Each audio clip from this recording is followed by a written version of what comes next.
توبہ 10واں پارہ آیت نمبر 58 کا۔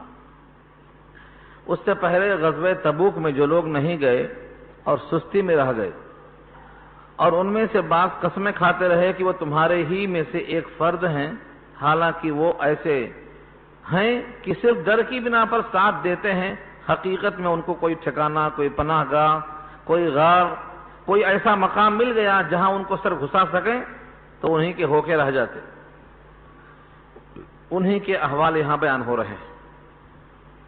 وَمِنْهُمْ مَنْ يَلْمِزُكَ فِي الصَّدَقَاتِ سے، اور انہی میں سے ایک منافق کا حال بیان ہو رہا ہے۔ مال آیا تھا غزوہ بحرین سے، بعض نے کہا بحرین سے مال آیا تھا اور بعض نے کہا حنین سے مال آیا تھا۔ آپ تقسیم کر رہے تھے، نبی صلی اللہ علیہ وسلم ان مجاہدین میں مال کو تقسیم کر رہے تھے۔ ایک صاحب آ کے بولتے ہیں، یہ ہیں ومنہم، ان میں سے ایک صاحب، اعدل یا محمد، یعنی عدل کرو، انصاف کرو۔ یہ جملہ سن کر نبی صلی اللہ علیہ وسلم کو بہرحال بشریت کی بنیاد پر غصہ آیا اور آپ نے کہا فَإِن لَّمْ عَادِلْ فَمَن يَعْدِلْ، فَمَن يَعْدِلْ، اگر میں ہی عدل نہیں کر رہا ہوں تو کون کرے گا عدل؟ یعنی جس امت کا نبی عدل نہ کرے تو امتی عدل کیسے کر سکیں گے؟ تم کو اگر نبی پر شک ہے تو پھر کس پر یقین ہے؟ اس شخص کا یہ جملہ بہت چبھتا ہوا تھا، یہ دل۔ ان تمام مفسرین نے، چاہے ابن کثیر ہو، چاہے تفسیر مظہری ہو، چاہے لباب النقول ہو، سب نے اس حدیث کو نقل کیا ہے۔ اس کے بعد جب وہ شخص چلا گیا، فرمایا نبی صلی اللہ علیہ وسلم نے، یہ ایسی قوم کا فرد ہے کہ جو بظاہر قرآن کو سنوار کے پڑھیں گے لیکن حلق سے نہیں اترے گا، مطلب دل میں نہیں ہے، سب اوپر سے، اس کے اندر حلق سے اسلام اور قرآن نہیں اترے گا، سنواریں گے تیر کی طرح سیدھا، حروف، مخارج۔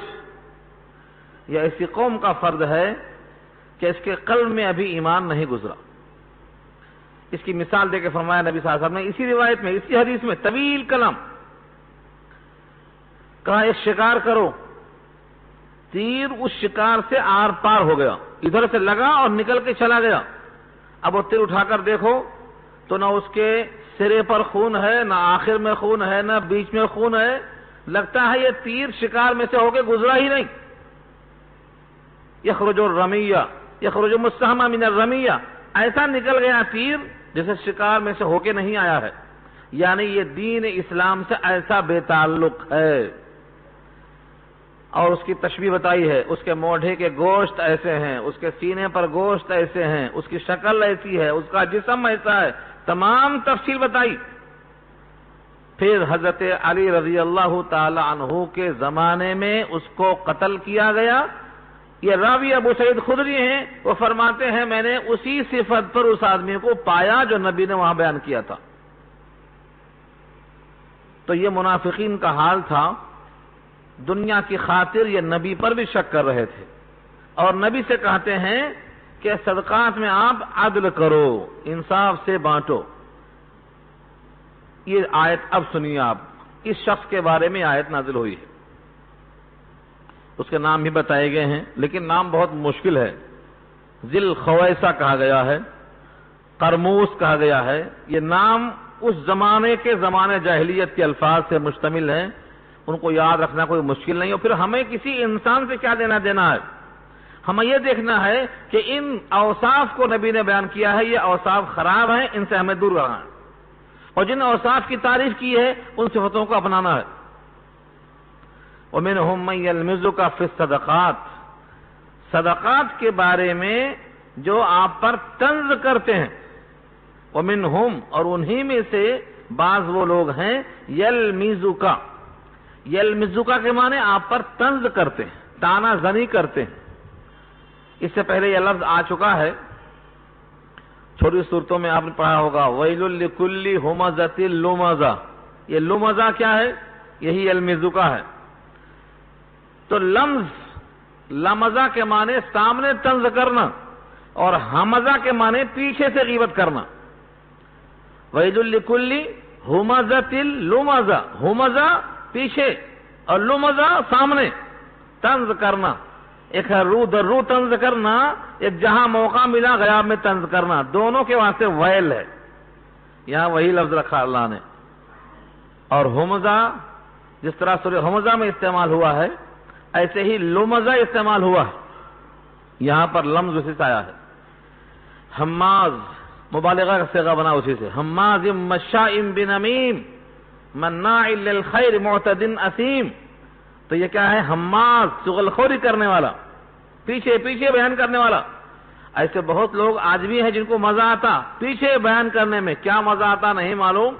کسی آدمی کی تحقیر، توہین، تذلیل، اس کو دبانا، معاشرے میں تباہ و برباد کرنا، بعض لوگوں کو اس میں مزہ آتا تھا، آج بھی آتا ہے. یہ طنز کرنے والے جب نبی کو نہیں چھوڑ رہے ہیں تو پھر کس کو چھوڑیں گے؟ ان آیتوں کو پڑھ کر یقین مانو بڑا قرار آتا ہے. جب منافق جس کو آخرت پر یقین نہیں، جس کو حساب دہی کا تصور نہیں، جسے لمز اور حمز یعنی اس کی غیبت اور چغلی کی خرابیوں کا احساس نہیں، اگر وہ نبی پر طنز کر سکتا ہے تو نائبین نبی پر، علماء پر اگر طنز کرتا ہے تو کیا غم ہے؟ انہوں نے سہا ہے، ہم بھی سہیں گے، ساری کائنات سہے گی. لیکن ضبط کا عالم یہ ہے فمن یعدل ان لم عادل فمن یعدل. اگر میں ہی نہیں عدل کرتا ہوں تو عدل کون کرے گا؟ یعنی تم نبی پر شک کرتے ہو، یقین کس پر کرو گے؟ اور جس قوم کا نبی عدل نہیں کرے گا امتی تو عدل کیسے کر سکے گا؟ یہ کہا کر اس کی بات کو عدل فرمایا. تو اللہ فرماتے ہیں ان میں سے بعض وہ لوگ ہیں جو صدقات میں آپ پر طنز کرتے ہیں. طنز ایک شکل تو یہ ہے طنز کرنے کی کہ انصاف کرو، اور ایک طنز کی شکل اور ہے، وہ انشاءاللہ اسی صورت میں جب 11واں پارہ شروع ہوگا جب آئے گا. اشارہ کر دیتا ہوں، تفصیل وہاں آئے گی. ایک صحابی بہت غریب، مزدوری کرتے تھے. دن بھر مزدوری کرنے کے بعد کچھ غلہ ملا، 3.5 سیر جو، 1 مد ہوتا ہے غلہ. انہوں نے کہا صدقات کی فضیلت آئی ہے، میں بھی کچھ نہ کچھ نبی کی جناب میں دینا ہے. اس میں سے کچھ حصہ گھر میں دے دیا کھانے کے لیے اور کچھ حصہ جو کا لے کر حاضر ہو گئے. یہ میری کمائی ہے. اس کو دیکھ کر منافقوں نے کہا ان کو دیکھو جو لے کے حاضر ہوئے ہیں، ان کے جو کی اللہ کے پاس کیا ضرورت ہے؟ ان کے جو کی اللہ کے پاس کیا حاجت ہے؟ ان کی غربت کا مذاق اڑایا، ان کی اس کمیت کا جو مقدار لے کے آئے تھے اس کا مذاق اڑایا. لیکن یہ واقعہ انشاءاللہ آپ سنیں گے اسی صورت میں جب پارہ 11واں شروع ہوگا.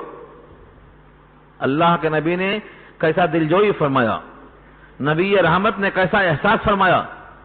فرمایا کہ ان کے جو کو لے لو اور لینے کے بعد جتنے صدقات کے مال آئے ہیں تھوڑا تھوڑا سب پہ رکھو، کیونکہ جس خلوص سے اس نے حاضر کیا ہے اللہ کی جناب میں، اس خلوص کی برکت سے سب کے صدقات قبول ہو جائیں گے.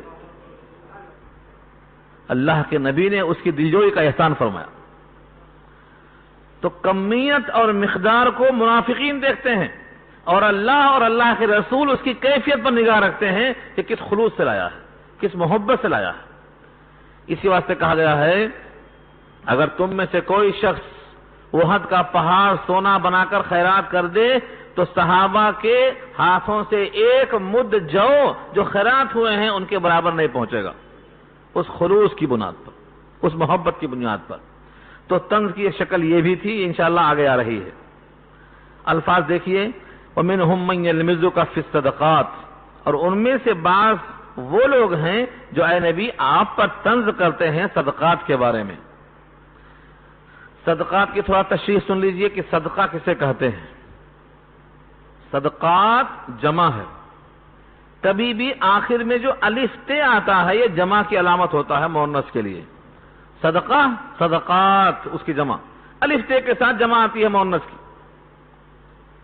صدقہ پورے قرآن کریم میں جب استعمال کیا جائے، قرطبی کی رائے ہے، امام قرطبی، تفسیر قرطبی بہت طویل ہے، تفسیر کا نام ہے. وہ فرماتے ہیں کہ پورے قرآن کریم میں جہاں صدقات کا لفظ آئے اس سے مراد فرض زکوٰۃ ہوتی ہے، فرض زکوٰۃ، جب تک کہ کوئی نفل کا قرینہ موجود نہ ہو۔ نفل کا کوئی قرینہ موجود ہے تو نفل مانیں گے، ورنہ صدقہ سے مراد فرض زکوٰۃ ہی ہوتی ہے۔ ہمارے اردو محاورے میں صدقہ سمجھتے ہیں نفل کو، اور زکوٰۃ کے معنی فرض سمجھتے ہیں، حالانکہ زکوٰۃ اور صدقہ دونوں ایک ہی چیز ہے، اس سے فرض ہی مراد ہوتا ہے۔ زکوٰۃ کہنے کی وجہ یہ ہے کہ بقیہ مال اس کی بنا پر پاک ہو جاتا ہے، اور صدقہ کہنے کی وجہ یہ ہے صدقہ دینے والا اپنے قول اور عمل سے تصدیق کرتا ہے کہ جو میں مومن ہونے کا اقرار اور دعویٰ کرتا ہوں، یہ مال دے کر میں اپنے اس قول کی تصدیق کرتا ہوں۔ تو تصدیق کرنے والا وہ مال بنتا ہے، ذریعہ بنتا ہے اس کے صدق پر دلیل کا، اس کا نام صدقہ پڑ گیا۔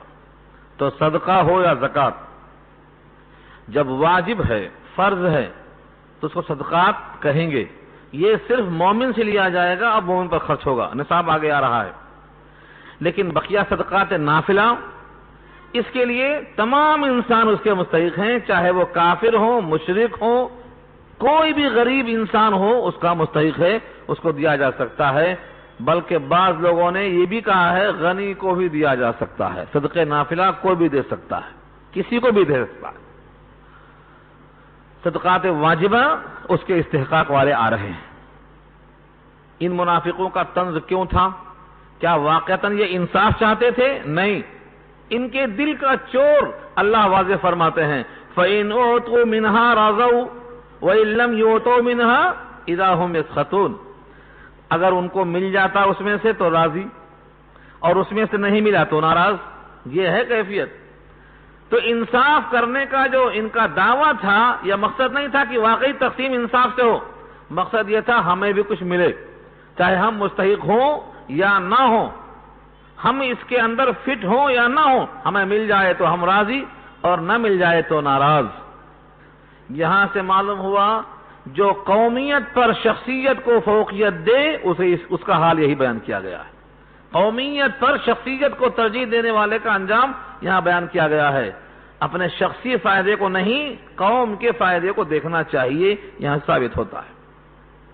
فَإِنْ أُعْطُوا مِنْهَا، اس میں سے اگر دیا جائے، رضوا، راضی، وَإِنْ لَمْ يُعْطَوْا مِنْهَا، اس میں سے اگر نہ دیا جائے، اِذَا هُمْ يَسْخَطُونَ، ناراض۔ سخط یسخطو کے معنی ناراض ہونا، ناراض ہو جاتے ہیں۔ کس پر ناراض ہو رہے ہیں؟ نبی پر ناراض ہو رہے ہیں۔ حالانکہ اگر یہ صاحب ایمان ہوتے تو ان کو یوں کہنا چاہیے تھا وَلَوْ أَنَّهُمْ رَضُوا مَا آتَاهُمُ اللَّهُ وَرَسُولُهُ وَقَالُوا حَسْبُنَا اللَّهُ، اور اگر بے شک وہ لوگ راضی ہو جاتے اسی چیز پر جو اللہ و رسول نے ان کو دیا، اور کہتے ہم کو اللہ کافی ہے، حسبنا اللہ، ہم کو اللہ کافی ہے، سیؤتینا اللہ من فضلہ ورسولہ، ان قریب ہم کو اللہ اپنے فضل سے اور اس کا رسول عطا فرمائیں گے، یہ کہہ کر خاموش ہو جاتا اور یوں کہتا انا الی اللہ راغبون، بے شک ہم اللہ ہی کی طرف متوجہ ہیں، ایسا کہنا چاہیے۔ یعنی جو کچھ مل جائے اس پر راضی، اللہ پر بھروسہ اور توکل، اللہ و رسول کی طرف سے جو کچھ عطا ہو جائے اس پر متوجہ رہنا چاہیے تھا، بجائے شکوہ کرنے کے۔ یہ تو ہوا الزامی جواب، جس کو چپ کرنا کہتے ہیں، جس کو بولتے ہیں منہ بند کرو پہلے، الزامی جواب، چپ بٹھانا۔ اب اس کے بعد تحقیقی جواب، یعنی وجہ بیان کرنا۔ اگلی آیت میں اللہ نے اس کا تحقیقی جواب دیا کہ تمہیں نہ ملنے کی وجہ یہ ہے۔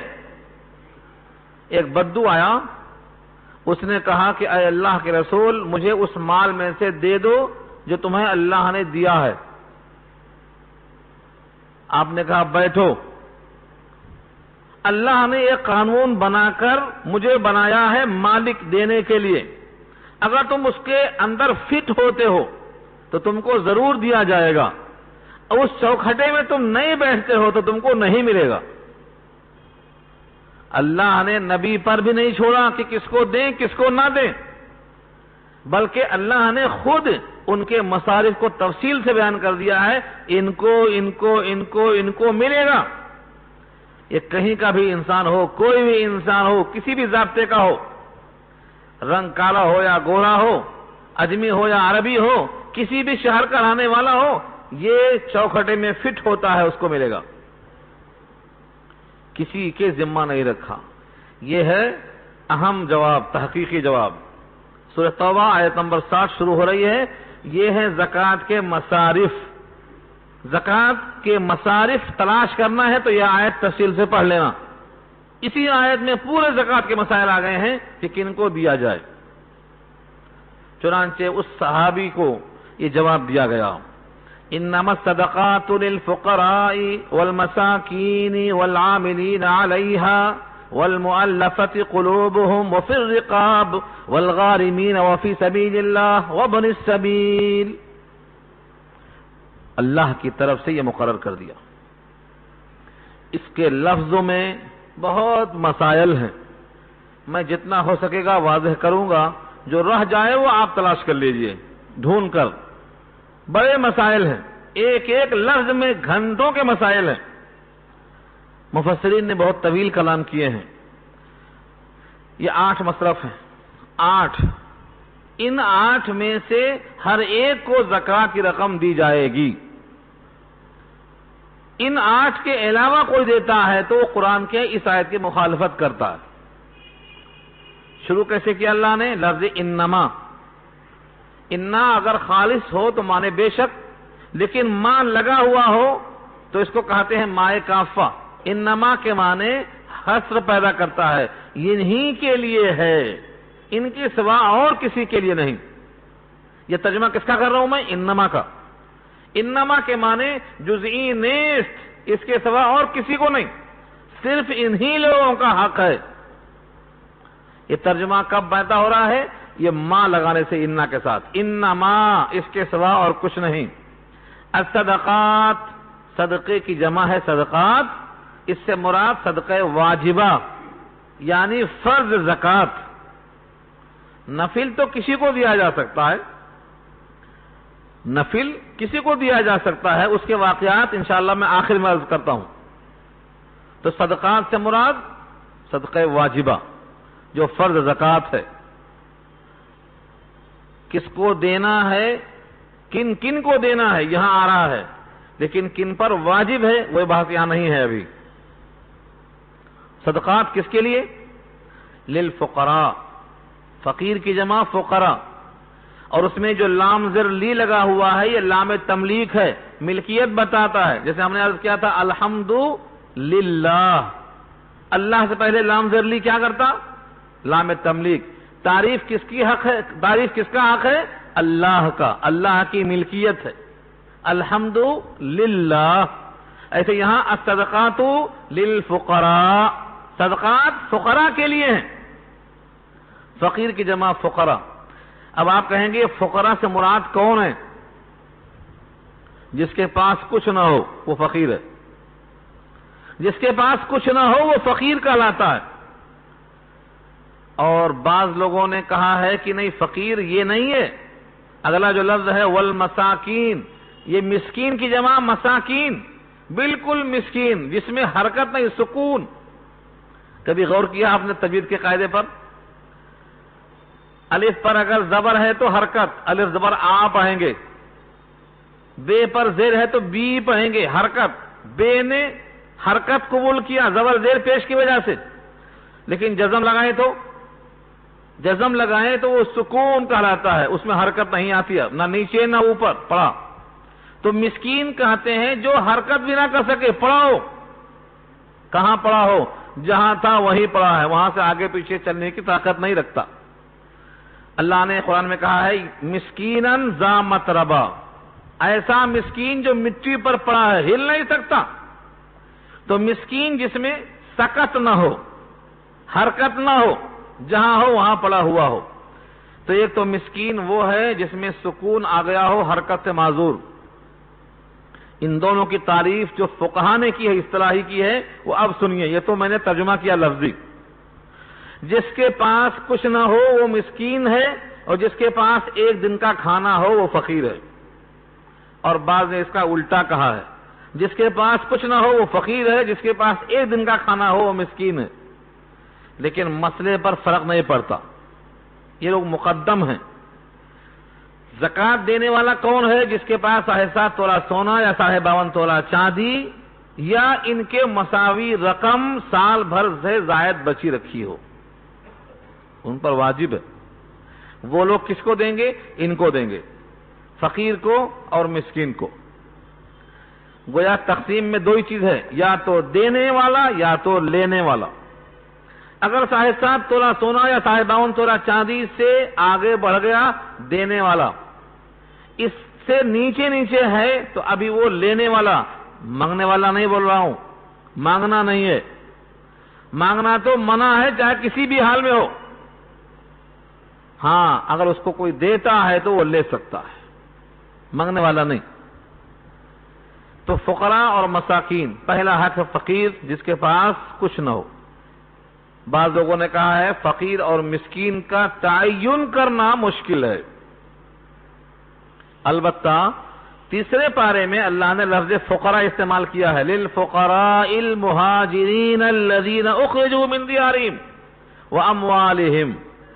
وہ فقراء مہاجرین جو اپنے گھروں سے نکال دیے گئے اور اپنے مالوں سے الگ کر دیے گئے، للفقراء المہاجرین الذین اخرجوا من دیارہم۔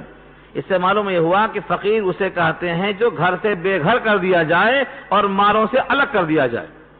تو گھر ہی نہیں ہے، مال ہی نہیں ہے تو وہ فقیر ہے، اور جس کے پاس نصاب سے کم ہے وہ مسکین ہے۔ ان کو زکوٰۃ کی رقم دیا جائے، پہلا نمبر ہے یہ۔ تیسرا نمبر ہے والعاملین علیہا۔ عاملین، عامل کی جمع ہے، عامل کے معنی عمل کرنے والا، جس کو ہم کہتے ہیں ورکر۔ کون سا ورک کر رہا ہے یہ؟ اس زکوٰۃ کو وصول کر رہا ہے۔ زکوٰۃ کو وصول کرنے والا عامل، اس کی جمع عاملین۔ علیہا میں جو ہاں ہے لوٹتا ہے اسی صدقات کی طرف، یعنی صدقات پر عامل ہے، اس کی وصولیابی اس کے ذمہ ہے۔ اب اگر آپ میں دیکھیں کہ بہت سے لوگ گھر سے نکل گئے اور وہ وصول کر رہے ہیں، تو کیا وہ عامل اس سے مراد ہیں؟ حضرت مولانا مفتی شفیع صاحب رحمۃ اللہ علیہ نے لکھا ہے معارف القرآن میں، عامل سے مراد یہ نہیں ہے کہ جس کا بھی دل چاہے تھیلا لیا نکل گیا گھر سے باہر، وہ عامل نہیں ہوتا۔ وہ تو یا تو مسکین ہوگا یا تو فقیر ہوگا، عامل کیسے ہوا؟ عامل اسے کہتے ہیں جو خلیفۃ المسلمین کی طرف سے مقرر کیا ہے کہ وصول کے لائے بیت المال میں جمع کرے، تاکہ خلیفہ جہاں جہاں خرچ کرنا ہے وہاں خرچ کرے۔ تو خلیفۃ المسلمین کی طرف سے جو مقرر کیا ہے وصول کرنے والا، اس کو عامل کہتے ہیں، اس کی جمع عاملین ہے، اس کی تنخواہ اس میں سے دی جائے گی، یہ یہاں مراد ہے۔ اب یہاں ایک سوال ہوتا ہے، اور آپ لوگ بہت تفصیل سے پڑھتے ہیں کہ آج ہمارے پاس کوئی خلیفہ نہیں، ہمارا کوئی امیر نہیں، جس کا دل جہاں چاہتا ہے وہاں زکوٰۃ دیتا ہے، اور ہر شخص یہ دیکھتا ہے کہ اپنے سے قریب کون ہے اس کو دے دو، مستحق زیادہ کون ہے یہ کوئی نہیں دیکھتا۔ استحقاق زیادہ دیکھ کر آج زکوٰۃ نہیں دی جا رہی ہے، آج قربت دیکھ کر زکوٰۃ دی جا رہی ہے۔ حالانکہ اللہ نے قربت کا ذکر ابھی بعد میں کیا ہے، آگے آ رہا ہے۔ ابھی سب سے پہلے دیکھنا یہ ہے کہ زیادہ مستحق کون ہے۔ جس کے پاس کچھ بھی نہیں ہے، جس کا جسم تک کھلا ہوا ہے، جس کی حرکت تک ختم ہو گئی ہے، زمین پہ مسکین پڑا ہوا ہے، تو جو زیادہ محتاج ہے، زیادہ مسکین ہے، اس کو دینے میں زیادہ ثواب ہے۔ یتیمن ذا مقربہ او مسکینن ذا متربہ، اگر قرابت دار ہے، قرابت کی بنا پر زکوٰۃ کا حقدار ہے، لیکن جو مسکین مٹی پر پڑا ہوا ہے وہ مسکنت کی بنیاد پر قرابت دار سے بڑھ کر ہے، اگرچہ دونوں زکوٰۃ کے مستحق ہیں۔ اس لیے کہا گیا ہے پہلے فقراء کو، اس کے بعد مساکین کو، اس کے بعد زکوٰۃ وصول کرنے والے عامل کو۔ لیکن عامل کو زکوٰۃ عام نہیں دیں گے، وہ تو بادشاہ دے گا۔ ایک مرتبہ حضرت عمر کے زمانے میں ایک سفیر آئے بیت المال سے، جب مال کو حساب دینے بیٹھے تو کہتے ہیں یہ پورا کا پورا مال زکوٰۃ کی رقم ہے بیت المال کے لیے، اور یہ رقم ایسی ہے جو مجھے لوگوں نے تحفہ دیا ہے۔ حضرت عمر نے کہا یہ مال جو تحفہ لایا ہے یہ پہلے جمع کر دے بیت المال میں، اور گھر میں جا کے بیٹھ، اب دیکھ تجھے کون دیتا ہے تحفہ۔ حضرت عمر کی فراست دیکھو، گھر میں بیٹھ جا، اس کے بعد تحفہ کوئی دیتا ہے تو تیرا حق بنتا ہے، لیکن تو نکلا ہے بیت المال کی وصول یابی کے لیے، اب تجھے لوگ تحفہ دیتے ہیں تو تحفہ نہیں ہے، وہ رشوت ہے، ادھر جمع کرو۔ جمع کرا لیا آپ نے پورا مال۔ اس کا مطلب کیا ہوا؟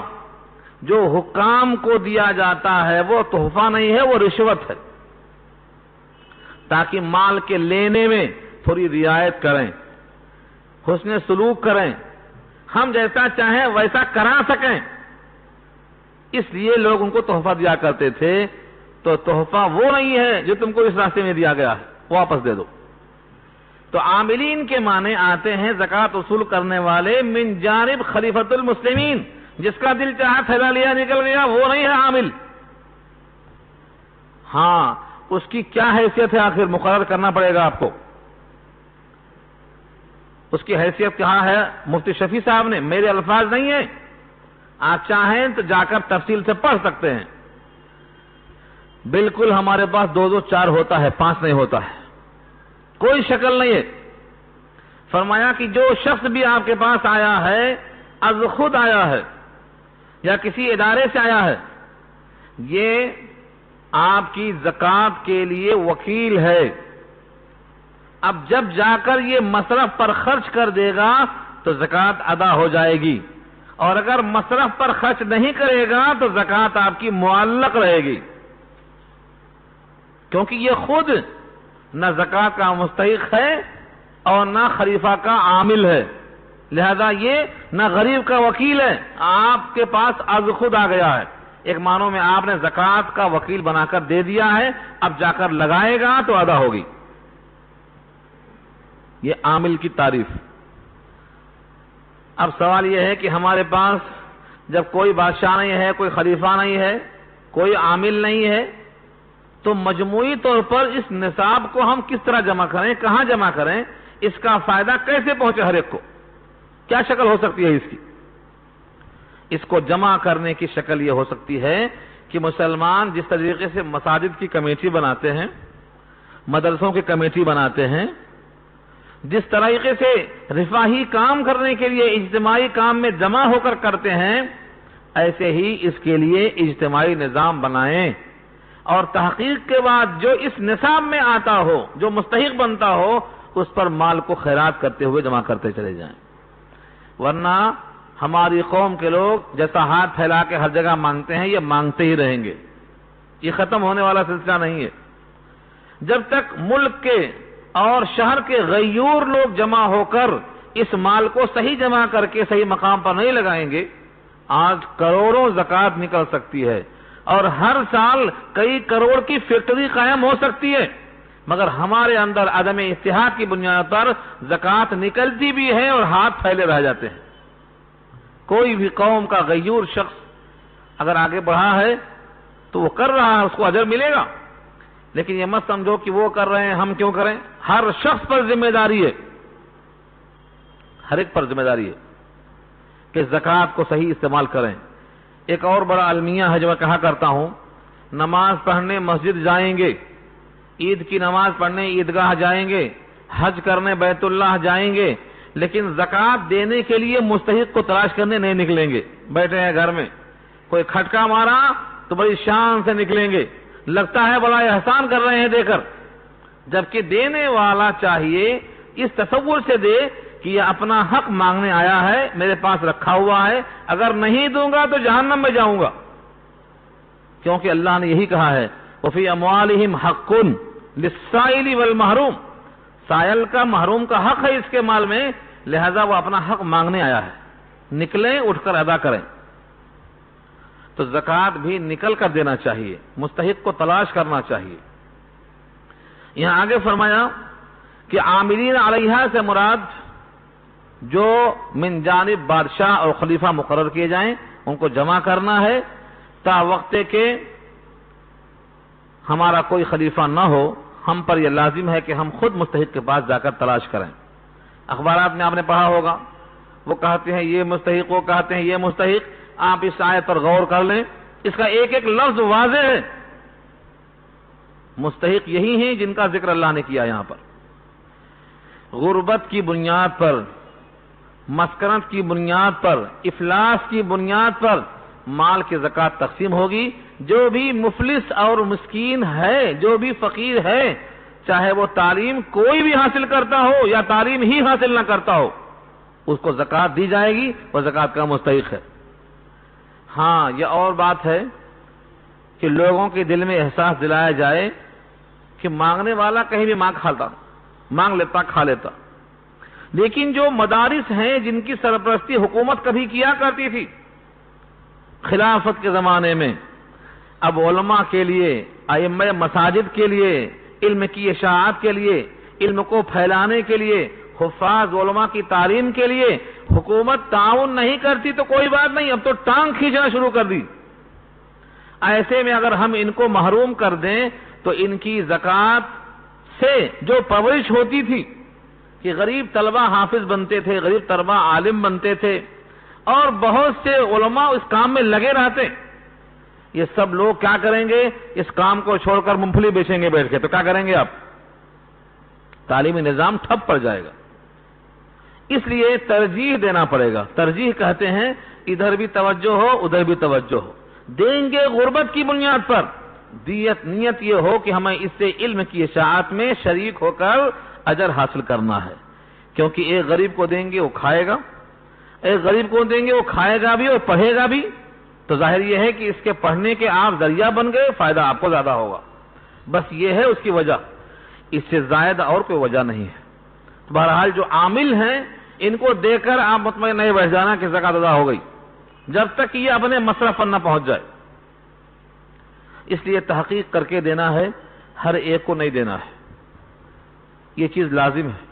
اور جو خلیفہ بھیجتا تھا، خلیفہ حساب چیک کرتا، کہاں مال لگانا اس کو معلوم ہے، خلیفہ کے عامل کو ہاتھ میں دیتے ہی زکوٰۃ ادا ہو جاتی، آپ ذمہ دار ختم۔ لیکن چونکہ اب ایسا نظام قضاءت ہمارے پاس نہیں ہے، عامل کا دستور نہیں ہے، ہم ذمہ دار ہیں۔ اس کے آگے والمؤلفۃ قلوبہم، یہ چوتھا نمبر ہے، والمؤلفۃ قلوبہم، مؤلفہ مفعول ہے یہ، تالیف قلب جس کو ہم بولتے ہیں اردو میں۔ کچھ لوگ ایسے تھے جو ابھی اسلام میں داخل ہوئے، ان کے دل میں ابھی اسلام کی خوبیاں، اسلام کے اندر رہنے کے فوائد پختہ نہیں ہوئے تھے، ابھی اسلام میں آئے، ایسوں کو نبی صلی اللہ علیہ وسلم خوب دیتے تھے تاکہ ان کے دل میں ایمان میں پختگی آ جائے اور جماؤ اور ٹکاؤ کا سبب بن جائے۔ اس سلسلے میں نے آپ کو ایک واقعہ سنایا تھا، مگر آپ بھول چکے ہوں گے، تازہ کر لو، بہت اچھا واقعہ۔ ایک صحابی کو نبی صلی اللہ علیہ وسلم قریب میں بیٹھا ہوا ہونے کے باوجود نہیں دے رہے تھے، باقی ان کے اطراف سب کو بانٹ رہے تھے، سب لوگ لیے اور چلے، ان کو نہیں دے رہے۔ ایک صحابی کھڑے ہوئے تعریف میں کہ اللہ کے نبی، جن کو آپ نہیں دے رہے ہیں ان کو میں مومن سمجھتا ہوں، یعنی میں گویا تصدیق کرتا ہوں کہ یہ شخص مومن ہے، اس کو بھی دیا جائے۔ مگر اتنے لمبے چوڑے الفاظ صحابہ نہیں کہتے تھے نبی کے سامنے، عظمت تھی، اتنا ہی کہا انی اراہ مومنا، میں اس کو مومن خیال کرتا ہوں۔ آپ نے کہا مومن خیال کرتے ہو کہ مسلم؟ صحابی نے کہا انی اراہ مومنا، آپ نے کہا عوام مسلمہ، یعنی تم مومن خیال کرتے ہو یا مسلم؟ کیونکہ ایمان کا تعلق تو قلب سے ہے، اور قلب میں کیا ہے نظر نہیں آ سکتا، تو تم ظاہر دیکھ کر اگر سمجھتے ہو تو مسلم کہو نہ کہ مومن، کیونکہ ایمان نظر نہیں آتا۔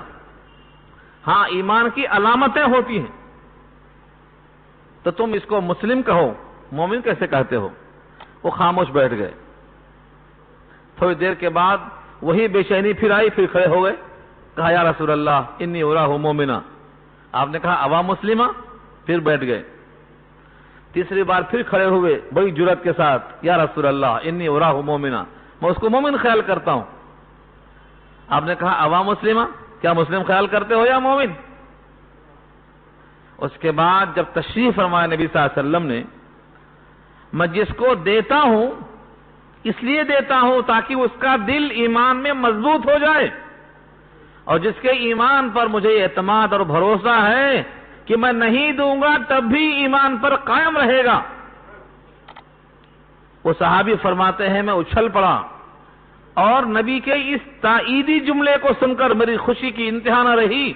اگر ساری کائنات دے دیتے تو میں اتنا خوش نہ ہوتا جتنا میں اب خوش ہوا کہ میرے ایمان پر نبی کو بھروسہ آ گیا۔ اس کو دے دوں یا نہ دے دوں، اس کے دل میں ایمان رچ بس گیا ہے، لیکن جس کو دیتا ہوں تاکہ اس کا دل مضبوط ہو جائے۔ یہ ہے شفقت اور یہ ہے حکمت۔ تو تالیف قلوب یہ مصرف ہے، تالیف قلوب کا یہ مصرف ہے۔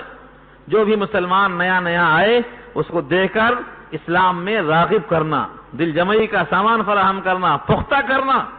جو پہلے سے خاندانی مسلمان ہے وہ کہاں جائے گا؟ مگر اس زمانے میں حالات الٹے ہیں۔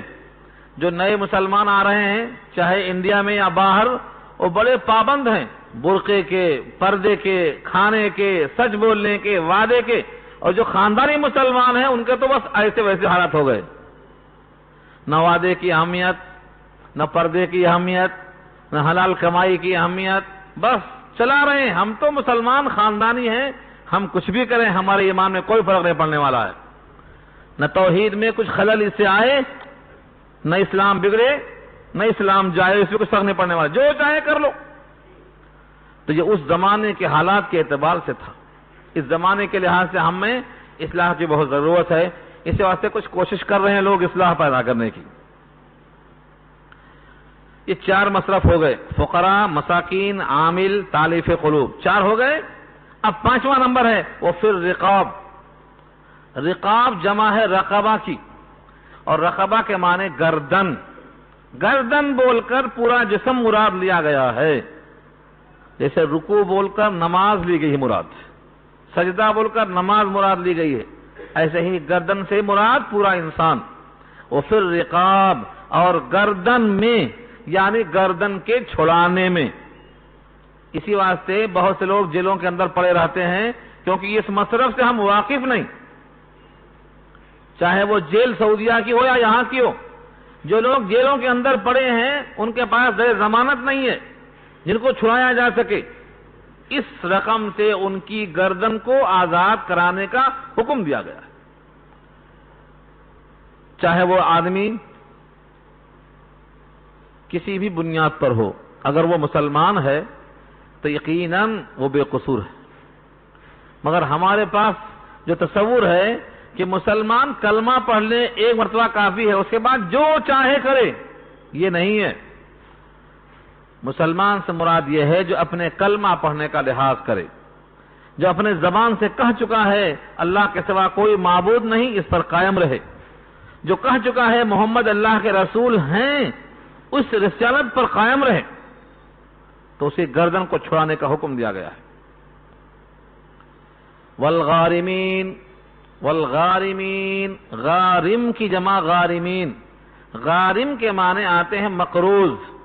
غارمہ جس آدمی پر قرضوں کا بوجھ لد گیا ہو، جو مقروض ہو، ایسا شخص اگرچہ فقیر نہیں ہے، مسکین نہیں ہے، لیکن قرض میں ڈوبا ہوا ہے۔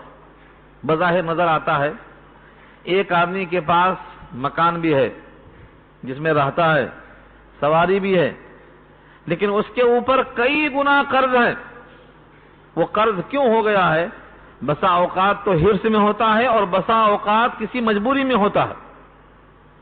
اس مجبوری کی تفصیل جو معاشرے میں رہتے ہیں انہیں اچھی طرح معلوم ہے، نہیں چاہتے ہوئے ہوتا ہے۔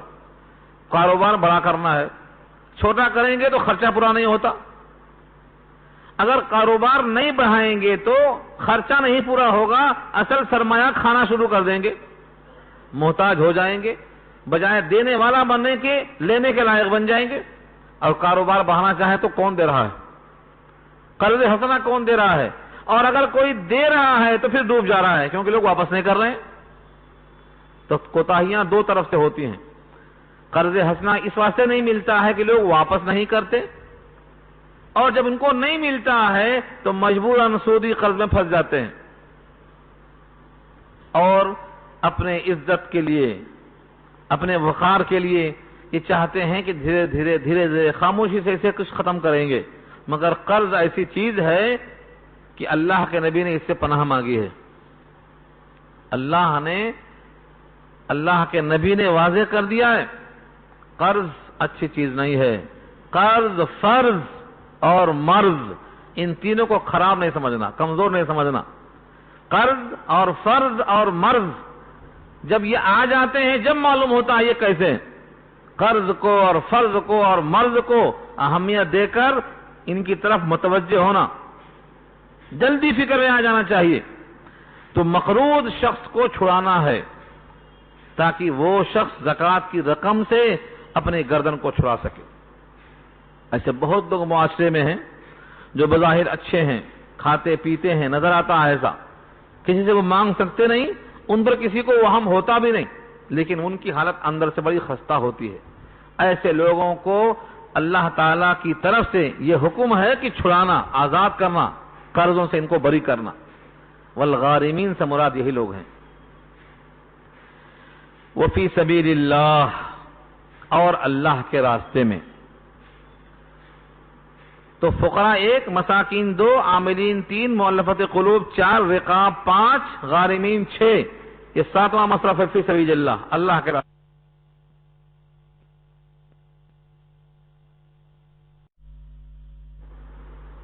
حضرت مفتی شفیع صاحب علیہ الرحمہ لکھتے ہیں کہ جب سارے کار خیر میں لگایا جا سکتا ہے تو یہ 8 مصرف بتانے کی ضرورت کیا تھی؟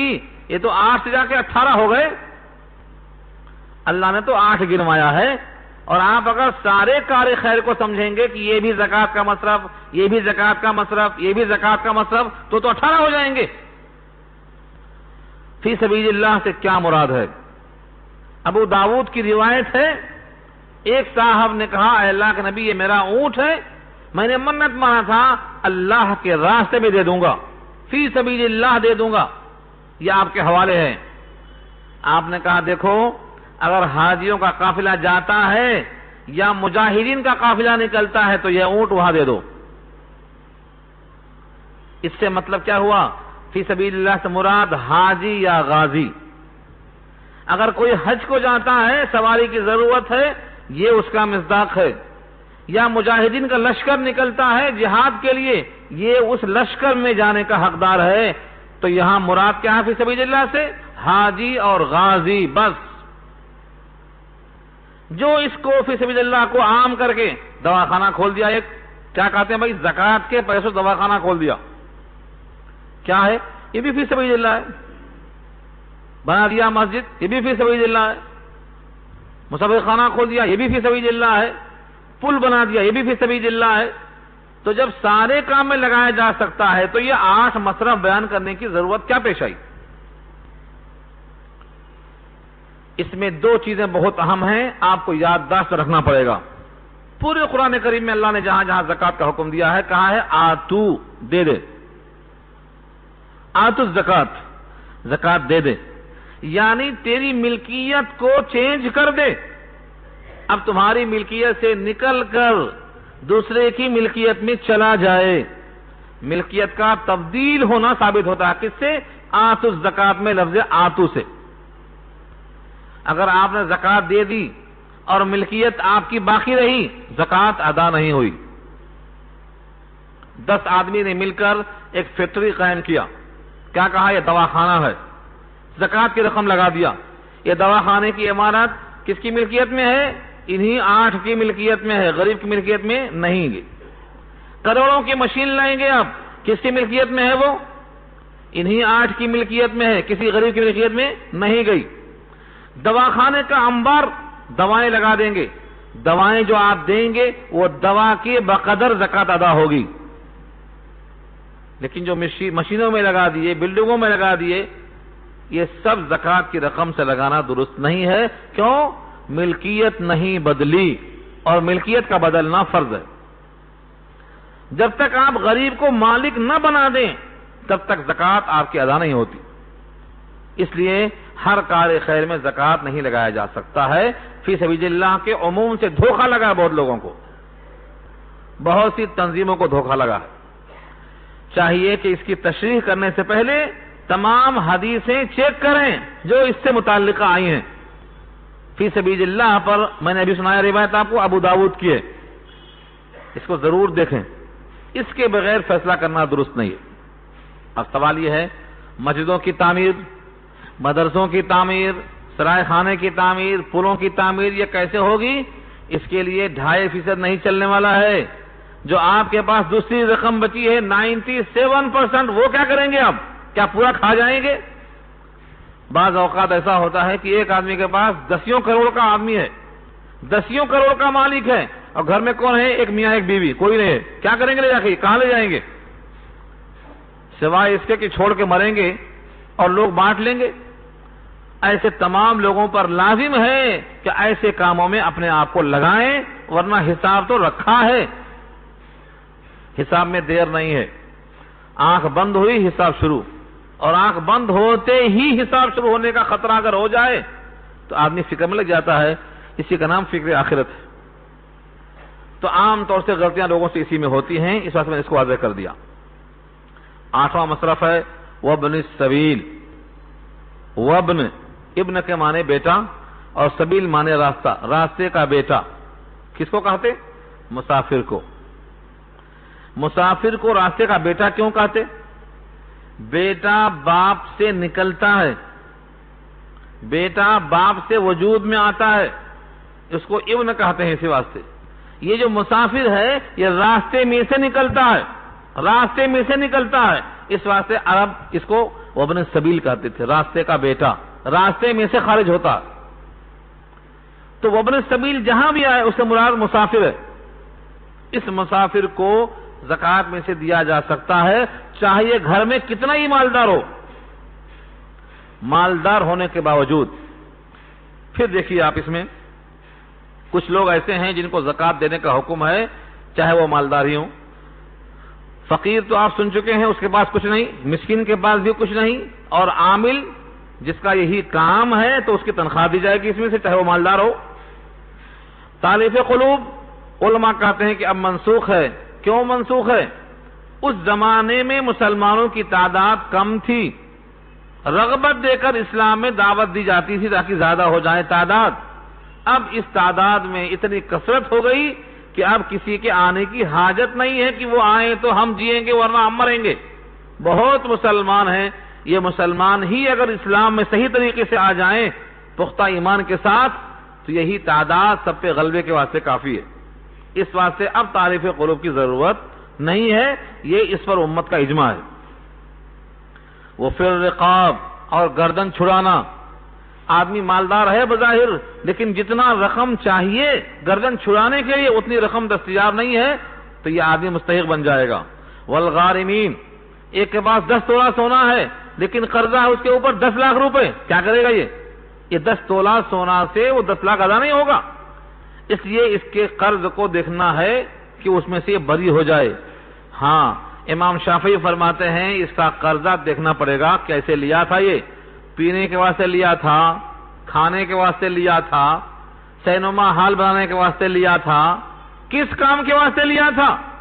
آج بہت سے لوگ مقروض ہیں ہوس میں، ہوس کی وجہ سے، لیکن اب پھنس گئے ہیں۔ بہرحال ان کے لیے فتویٰ تو یہی دیا جائے گا کہ ان کو قرض سے بچایا جائے۔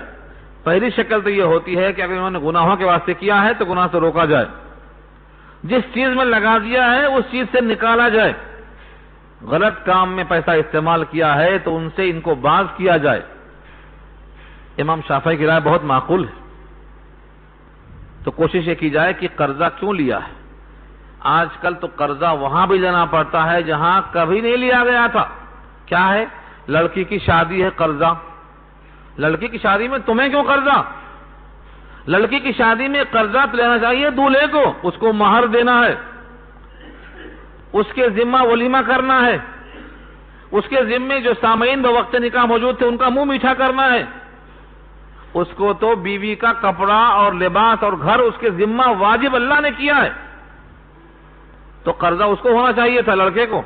مگر سارے ہندوستان کے مسلمان لڑکی والے مقروض ہیں. یہ اسلام پر عمل کرنے کی دلیل نہیں ہے، اسلام سے بغاوت کی دلیل ہے. جب تک یہ پانسا پلٹے گا نہیں، یقین کے ساتھ بولتا ہوں کہ ہم مسلمان میں بہت کمزور ہیں، اسلام کی روح سے بہت دور ہیں. میں نے اس سے پہلے بھی کہا تھا، شادی میں کوئی خرچہ نہیں ہے سوائے 3 کے. بوقت نکاح سامعین کو منہ میٹھا کرنا، دولہے کو دلہن ملنے والی ہے، اس خوشی میں ساتھیوں کا منہ میٹھا کرنا ہے کھجوروں سے، یہ دولہے کے ذمہ ہے. پہلی شب سے پہلے یا پہلی شب کے بعد اس کو مہر دے دینا ہے. یہ عوض ہے اس استمتاع اور استفادے کی عوض میں، یہ بھی اسی کے ذمہ ہے. اور خوشی کا اظہار کرنے کے لیے دوستوں کو دعوت دینا ہے کھانے کی، جس کا نام ولیمہ ہے، یہ بھی اسی کے ذمہ ہے. اپنے گھر بسانے کے لیے اس کو فرنیچر چاہیے، پلنگ بستر چاہیے، گھر چاہیے، کھانا روٹی مکان چاہیے، کپڑا چاہیے، یہ سب دولہے کے ذمہ ہے. اس لیے اسی کو زیور ہونا چاہیے. اس کے سوا جتنے بھی خرچے ہوتے ہیں، شادی خانہ بک کرنا یہ تو تھا ہی نہیں. شادی تو مسجد میں ہونا چاہیے، اور اپنی بچی کو لے جا کر دولہے کے ہاں چھوڑنا یہ باپ کے ذمہ ہے. یہاں کرائے کی کار کی ضرورت نہیں ہے. مگر یہ پانسا کب پلٹے گا؟ ہم چاہتے ہیں کہ فضول خرچی کر کے اپنے آپ کو سب سے سپر ثابت کر دیں. بخدا اللہ کی نگاہ میں وہ سپر نہیں بن سکتا. دنیا والے تعریف کر دیں لیکن اللہ کی نگاہ میں وہی سپر بن سکتا ہے جو نبی کے مشابہ ہو کر جیے گا. ان اکرمکم عند اللہ اتقاکم، جو متقی ہوگا وہی اللہ کے پاس سپر ہو سکتا ہے، بقیہ دوسرا آدمی سوچتا رہ جائے. تو شادی میں لڑکی والے مقروض ہو جاتے ہیں آج. یہ اسلام کی روح کے مغایر ہے.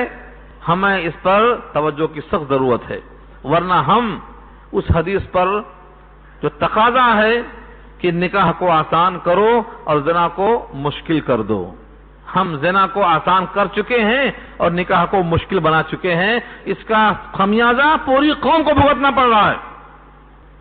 یقین نہ آئے تو جا کر پارکوں میں دیکھ لو. آج اخبارات میں زینتیں بنی ہوئی ہیں کہ نو مسلم نہیں بلکہ پرانے مسلم لڑکیاں غیر مسلم لڑکوں سے اپنے رشتے قائم کر رہی ہیں.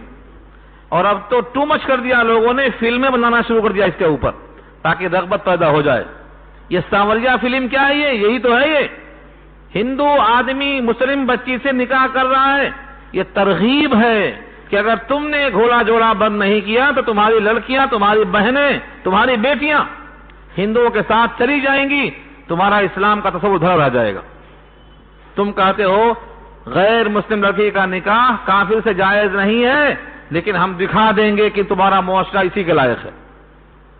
اس پر بھی اگر ہم کو غیرت نہیں آتی ہے تو کب غیرت آئے گی؟ ہمیں چاہیے کہ نکاح کو آسان بنائیں، زنا کو مشکل کریں، تاکہ یہ لڑکیاں جو ترجیح دیتی ہیں غیر مسلموں کو اس سے باز آ جائیں. شادی کا وقت پر نہ ہونا یہ المیہ ہے. اللہ ہم سب کو معاف فرمائے اور ہم کو توفیق دے کہ اسلام کی روح کو سمجھیں. تو مسافر اور ابن السبیل ایک ہی چیز ہے. یہاں تک جو مسائل بتائے گئے یہ 8 ہیں، گن لیجیے آپ.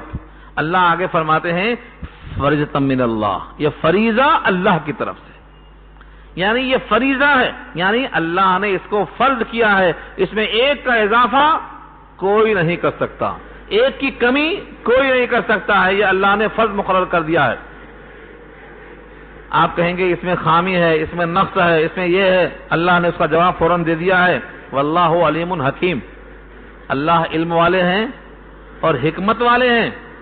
علم کی بنیاد پر یہ فیصلہ ہے، خامی نہیں ہو سکتی، اور حکمت کی بنیاد پر ہے تمہاری تمام جو مصلحتیں ہیں اس کا خیال کیا گیا ہے. تو علیم بھی ہے اور حکیم بھی ہے۔ اس ایک آیت میں مصارف زکوٰۃ کو اللہ نے بیان کر دیا ہے۔ یہ سنا کر حضور نے فرمایا، اے مانگنے والے، اگر تو اس میں فٹ ہوتا ہے تو تجھ کو ضرور ملے گا، اور اس میں فٹ نہیں ہوتا ہے تو تجھ کو نہیں ملے گا۔ کیا تو فقیر ہے؟ کیا تو مسکین ہے؟ کیا تو عامل ہے؟ کیا تو اسلام میں آ کر دل میں ابھی کمزوری محسوس کرتا ہے، تعریف قلوب کی حاجت ہے؟ کیا تو مقروض ہے؟ اور کیا تیری گردن چھڑانا ہے؟ کیا مسافر ہے؟ یا اللہ کے راستے میں حاجی اور غازی ہے؟ کیا ہے؟ ان میں سے کوئی چیز ہے تو زکوٰۃ دی جائے گی، ورنہ زکوٰۃ نہیں دی جائے گی۔ یہ مصارف بیان کیا اللہ نے۔ اب یہاں سے ایک واقعہ منافقین کا اور آتا۔ یہ سب واقعات منافقین کے ہیں، منافقین کے سوالات، ان کے طنز، ان کی حرکات، ان کے اعتقادات، اسی کا جواب ہو رہا ہے۔ قصہ طویل ہے، اشارہ کیا ہے۔ ایک صاحب نے نبی صلی اللہ علیہ وسلم کے بارے میں ایسے الفاظ استعمال کیے جو نازیبا تھے۔ یقیناً وہ منافق ہی تھا، جس کے دل میں خلوص ہو ایسا کیسے کہہ سکتا ہے؟ دوسرے صحابی جو مخلص تھے انہوں نے کہا تو جھوٹ بولتا ہے، تو ایسا ہے، تو ایسا ہے، میں جا کر نبی کو اطلاع کرتا ہوں۔ جب سامنے آئے تو وہ مکر گئے، کہا میں نے ایسا تو نہیں کہا، میں نے تو ایسا کہا ہی نہیں۔ منافقوں کی علامت تھی اور آج بھی ہے، کچھ بھی کہہ لو لیکن جب موقع آئے تو بدل دو۔ گرگٹ کا رنگ کیسا ہوتا؟ کبھی کچھ بدل گئے۔ اور آپس میں کہتے ہیں دیکھو کوئی بات کہو تو فوراً وہاں پہنچ جاتی ہے، یہ آدمی نہیں ہے، کان ہے۔ جیسے ہی ہم کوئی بات کہتے ہیں وہاں تک فوراً پہنچ جاتی ہے، ذرا احتیاط سے بات کرو۔ کیوں؟ یہ دونوں کی گفتگو جبریل وہاں منتقل کر دیتے ہیں، اور ابھی وہ قاصد حضور تک پہنچا ہی نہیں تھا کہ جبریل پہلے آ گئے۔ آ کر جبریل نے اطلاع کر دی کہ ان دونوں کی گفتگو ایسی ایسی تھی۔ ابھی جو قاصد آ رہا تھا اطلاع لے کر، ابھی وہ راستے ہی میں ہے، پہنچا ہی نہیں۔ دیکھیے الفاظ کیا ہیں۔ وَمِنْهُمُ الَّذِينَ يُؤْذُونَ النَّبِيَّ وَيَقُولُونَ هُوَ أُذُنٌ، ان میں سے بعض لوگ وہ ہیں جو ایذا پہنچاتے ہیں نبی کو۔ یؤذون النبی، ایذا ہمارے اردو میں استعمال ہے، ایذا پہنچانا، تکلیف دینا، ذہنی کرب کے اندر مبتلا کر دینا، یہ کیا ہے؟ ایذا پہنچانا۔ حضرت موسیٰ کو بھی لوگوں نے ایذا پہنچایا تھا۔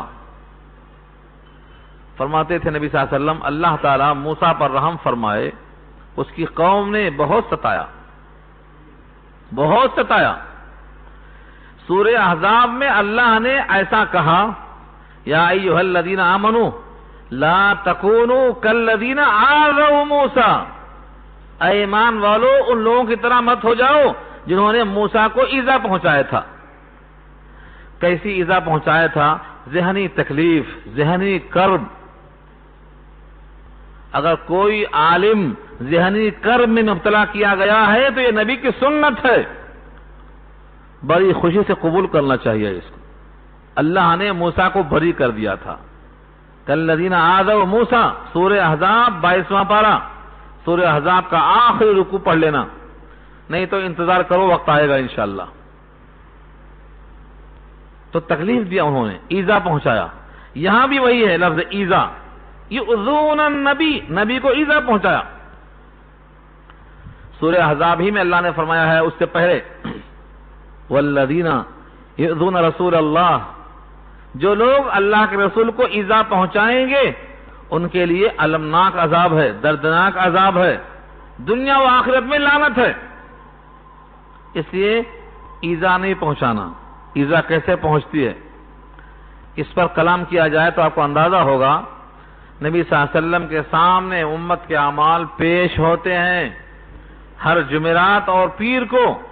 جب معلوم ہوتا ہے کہ میری امتیوں نے ایسا کیا ہے، ایسا کیا ہے، ایسا کیا ہے، انہوں نے زنا کو عام کر دیا ہے اور نکاح کو مشکل کر دیا ہے، سارا بوجھ لڑکی پر ڈال دیا ہے، تو کیا اس سے خوشی ہوتی ہے بجائے ایذا کے؟ ہمارے اعمال ایسے ہوں کہ نبی کو ایذا نہ پہنچے۔ نبی کی زندگی میں بھی وہی حکم تھا اور وفات اور وصال کے بعد بھی وہی حکم ہے، لہذا ہر شخص پر لازم ہے کہ ایذا نہ پہنچائے۔ حیات برزخی میں جب اعمال پیش ہوتے ہیں تو آپ کو ایذا پہنچتی ہے، تکلیف پہنچتی ہے، اپنے اعمال کی درستگی کا فیصلہ فرمائیں۔ اس مضمون میں بہت طویل ہے، یہاں میں نہیں لاؤں گا، انشاءاللہ اس بحث کو وہیں لاؤں گا سورہ احزاب میں۔ تو ان میں سے بعض لوگ وہ ہیں جو نبی کو ایذا پہنچاتے ہیں اور کہتے ہیں ہوا اذن، وہ تو سراپا کان ہے۔ ایک تو ہے کان والا بتانا اور ایک ہے انہی کو کان کہہ دینا۔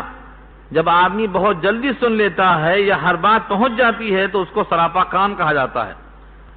جیسے ایک آدمی کو عادل کہیں، بجائے عادل کا کہیں وہ تو عدل ہے، عادل نہیں، سراپا عدل ہے، صادق نہیں ہے، سراپا صدق ہے، یہ مبالغہ ہے۔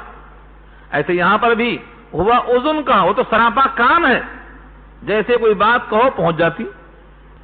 اللہ نے کہا جواب سن لو، قل اذن خیر لکم، کہہ دو اذن یعنی کان بہتر ہے تمہارے لیے۔ کیوں بہتر ہے؟ یؤمن باللہ، وہ اللہ پر ایمان رکھتا ہے۔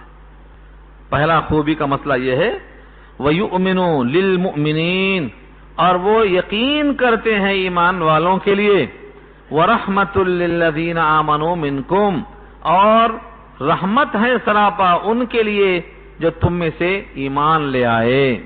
معلوم کیا ہوا؟ جتنے مومن ہیں ان تمام کے واسطے نبی کی ذات سراپا رحمت ہے، آج بھی رحمت ہے اور قیامت تک رحمت رہے گی۔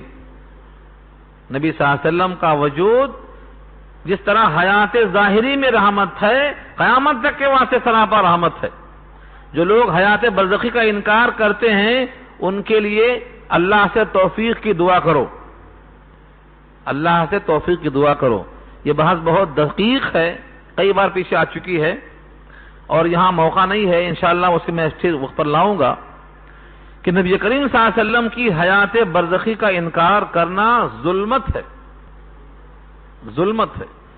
حدیث میں آتا ہے جب بندہ براہ راست میرے قریب ہو کر سلام پیش کرتا ہے تو میں خود سنتا ہوں، اور جب کوئی دور سے پہنچاتا ہے تو فرشتے میرے پاس لا کر پہنچاتے ہیں۔ جب بندہ کوئی سلام کرتا ہے تو اللہ میری روح کو جسم میں واپس کرتے ہیں کہ میں سلام کا جواب دوں۔ کون سا لمحہ ہے، کون سا وقت ہے کہ ساری کائنات میں سے کوئی نہ کوئی سلام ضرور پہنچتا ہے۔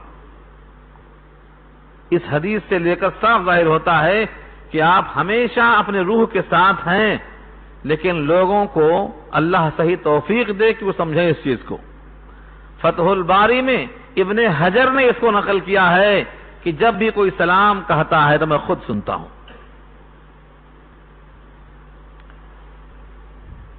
آگے فرمایا والذین یؤذون رسول اللہ لہم عذاب علیم، جو لوگ ایذا پہنچاتے ہیں رسول اللہ کو ان کے لیے المناک عذاب ہے، دردناک عذاب ہے۔ اب اس ایذا پہنچانے کی شکلیں پہلے بھی بہت سی تھی اور آج بھی بہت سی شکلیں ہیں۔ کیا کیا طنز کرتے تھے؟ ابھی سنا آپ نے زکوٰۃ کی تقسیم میں طنز کر دیا، ایسے کتنے مواقع آئے جس پر طنز کیا گیا۔ فرمایا نبی صلی اللہ علیہ وسلم نے جتنا انبیاء کو ستایا گیا ان تمام سے زیادہ مجھے ستایا گیا، سارے انبیاء سے زیادہ۔ اشد الناس بلاء الانبیاء، سارے لوگوں میں زیادہ تکلیف کس کو دی گئی؟ انبیاء کو، اور ان تمام میں سب سے زیادہ تکلیف مجھ کو دی گئی، اتنا ایذا پہنچائی گئی۔ ان کے لیے المناک عذاب ہے، کیونکہ جس کو ایذا پہنچائی گئی وہ اللہ کا محبوب ہے اور ایمان والوں کا محبوب ہے، اور وہ ذات سب کے لیے سراپا رحمت ہے۔ اس پر جو عذاب ہوگا، کیوں ہوگا ایذا پہنچانے والے پر عذاب؟ کیونکہ وہ اللہ کے محبوب کو ایذا پہنچاتا ہے، اور سارے ایمان والوں کے لیے جو رحمت ہے اس کو ایذا پہنچاتا ہے، اس لیے اس پر المناک عذاب ہوگا، سخت عذاب ہوگا۔ یہاں سے منافقین کے بھی احوال باقی ہیں، لیکن وقت ہو گیا ہے، میں انشاءاللہ اس کو یہیں چھوڑ دیتا ہوں، مضمون ابھی تھوڑا باقی تھا۔